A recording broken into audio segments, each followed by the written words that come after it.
ሰላም። አንዳንድ ሰዎች ምስኪን ተሸናፊ ሲሆኑ፣ ሌሎች ደግሞ ከፍተኛ ጥራት ያለው ሕይወትን ሲኖሩ እንመለከታለን። አንድ መገንዘብ ያለብን ነገር ቢኖር ግን ለተሸናፊዎች ምንም አይነት ሰበብ እንደሌለ ነው።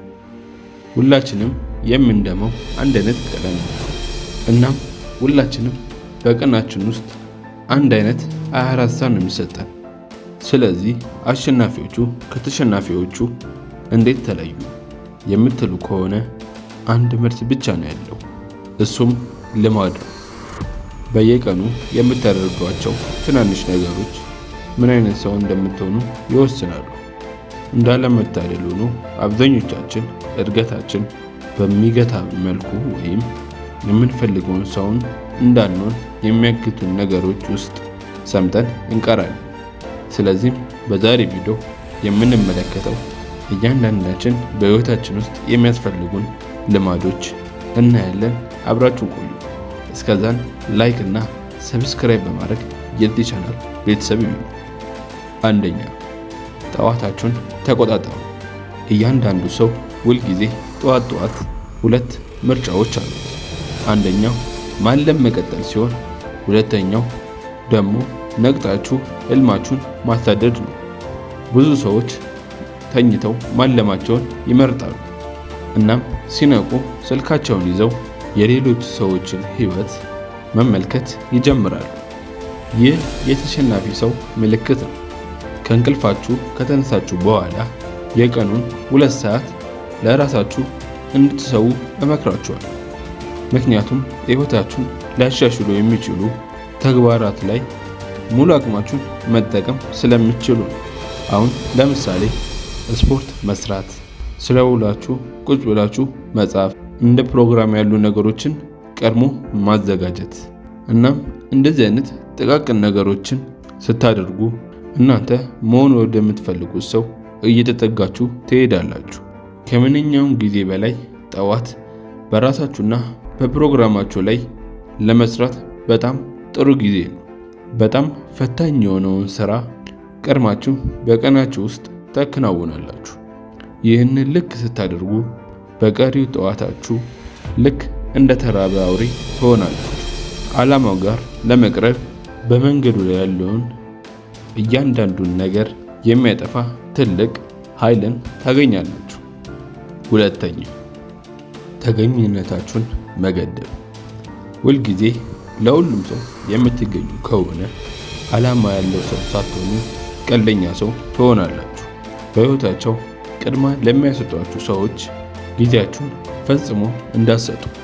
ሁሉም ሰው በሚፈልገው ጊዜ ጊዜያችሁን መጠቀም ከቻለ ከፍ ያለ ዋጋ ያለው ሰው ለመሆን በፍጹም አትችሉም።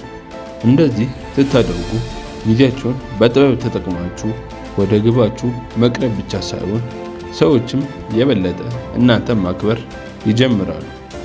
አንድ አባባል በዚህ አጋጣሚ ልንገራችሁ። የፀሐይን ዋጋ መገንዘብ የሚቻለው ጨለማ በሆነበት ጊዜ ነው። ዝናባማ ቀኖች በበዙ ቁጥር ፀሐይ በጣም ትፈልጋለች።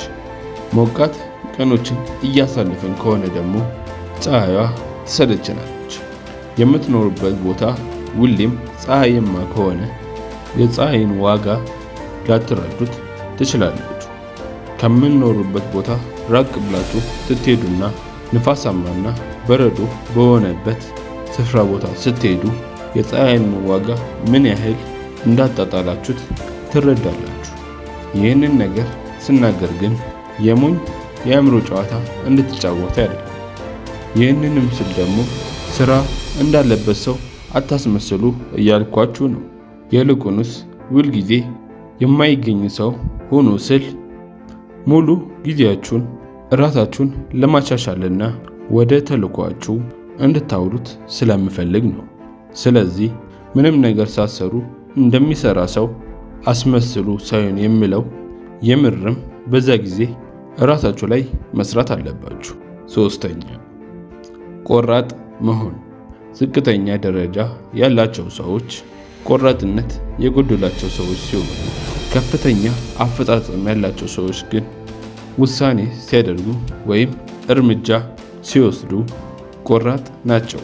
ቆራጥ ያልሆኑ ሰዎች ያላቸውን አማራጭ ሁሉ ለመመርመር በሚፈጁበት ጊዜ ቆራጥ የሆነ ሰው ውሳኔውን ወስኖ በዛም ውሳኔ ላይ ተግባራዊ ሆኖ ወይም ተግባር ጨምሮበት ካስፈለገም ማስተካከያም ያደርጋል። እንደዚህ አይነት ቆራጥ ሰዎች ከኛ ርቀው በጣም ወደፊት ሄደዋል። ስለዚህ ቆራጥ መሆን አለባችሁ። ልክ እንደ ምስጢራዊ ኃይል ቁጠሩት። በህይወት በጣም ረጅም ጉዞ እንድትራመዱ ይረዳችኋል። የወሰናችሁትን ውሳኔ በጥርጣሬ ልትወስኑት ትችላላችሁ። 100% ምን እንደሚመጣ ልታውቁ አትችሉ። ግን እንደዚህ አይነት ውሳኔዎችን ሲፈጽሙ በራሳችሁ ያላችሁን እምነት ያሳያል። በራስ መተማመናችሁንም እጅጉን ያሳያል። ነገሩ ግን ብትሳሳቱ ራሱ ከዛ ስህተት በጣም ብዙ የምትማሩት ነገር አለ። በዚህች ዓለም ላይ ብዙ ጊዜ የሚባል አንድ አባባል አለ። ስለሱ አሁን ልነግራችሁ ነው። ግን ከዛ በፊት የምለውን ነገር ልብ ብላችሁ እንድታደምጡኝ እፈልጋለሁ። ምክንያቱም ይህ በጣም ወሳኝ የሆነ ነጥብ ስለሆነ። እርግጠኛ ነኝ ብዙ ጊዜ መረጃ ኃይል ነው የሚባለውን ነገር ሰምታችሁ ታውቃላችሁ።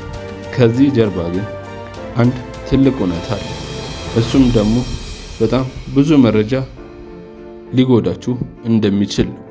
መረጃን በማሰብና በማሰላሰል ወይም ደግሞ በማቀድ ጊዜን የምታጠፉ ከሆነ ይህ ማለት በመስራት ወይም በተግባር ላይ የምታጠፉት በጣም ያነሰ ጊዜ ነው ማለት ነው። ለዚህም ነው አንዳንድ ጊዜ ሰዎች ስለ አንድ ነገር ብዙ አለማወቅ ይሻላል ይላሉ። ስለዚህም መረጃ መሰብሰብ አቁሙና አንድ ጊዜ ወስኑ፣ በውሳኔያችሁም ጽኑ። ከዛም ማድረግ የሚጠበቅባችሁ አንድ ነገር እንኳን ቢኖር ወደ ኋላ አለመመለስ ነው። ወደፊት የሚያጋጥማችሁን ችግር ቀስ በቀስ እየፈታችሁ ማለፍ በህይወታችን ልንተገብረው የሚገባው ብቸኛው ልማድ ቢኖር ይህ ነው። እናም የዛሬ ቪዲዮ በጣም እንደሚጠቅማችሁ ተስፋ አድርጋለሁ። የዚህ ቻናል ቤተሰብ መሆን ከፈለጋችሁ ላይክ እና ሰብስክራይብ ማድረጋችሁን አትዘንጉ። አመሰግናለሁ።